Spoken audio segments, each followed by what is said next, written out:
Hi, have you ever heard someone say about another person that they wear their emotions on their sleeves? Well, today we're going to discover that there is something we need to wear on our sleeves.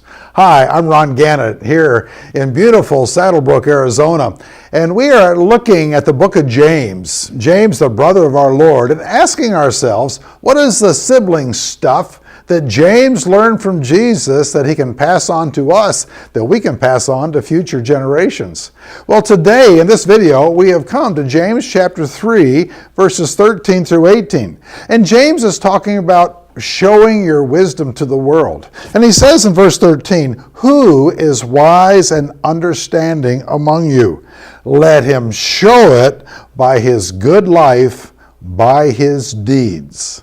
What James is saying is that we need to take the wisdom that God has given to us, how to love him and honor him and serve him on the inside, and show it on the outside.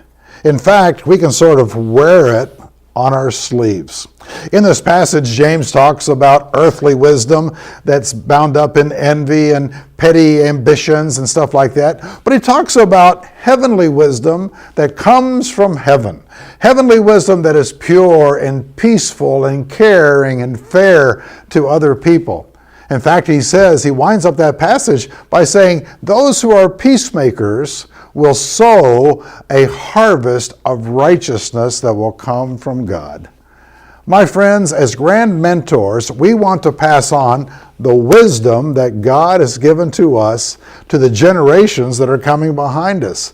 And one of the greatest ways we can do that, James says, is to make God's wisdom visible in our lives, to wear it, as it were, on our sleeves. You know, the problem is that sometimes our families or the generations behind us don't want to hear us preach or want us to talk about stuff that they don't understand.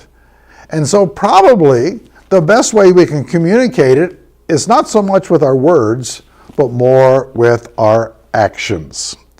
You know, I come from a family where my mom and dad were deeply committed to Christ, and my parents were tithers, which means that they gave over 10% of their income to the Lord's work. It's amazing to me that all three of their boys today follow in that rich tradition. I don't think my dad ever sat us down and gave us some kind of theology or lessons on giving. I don't ever remember him teaching me bookkeeping.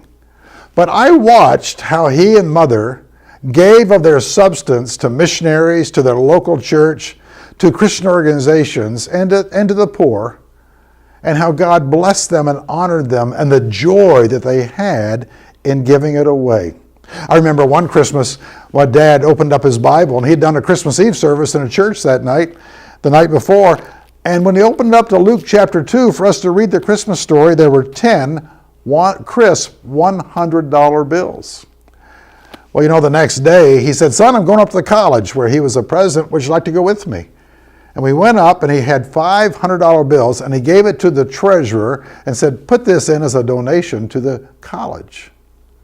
And what I learned from my parents was that year they made a commitment to God that they would not just give 10% of their income, but they would give half of anything extra that came back to the Lord and to his kingdom.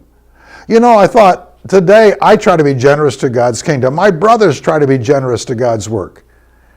And you know, we learned that by watching someone pass their values to us, by wearing them on their sleeves.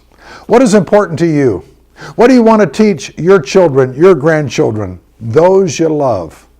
My friends, take those values that God has given to you in your heart, in your soul, and wear them so that they can catch the vision themselves.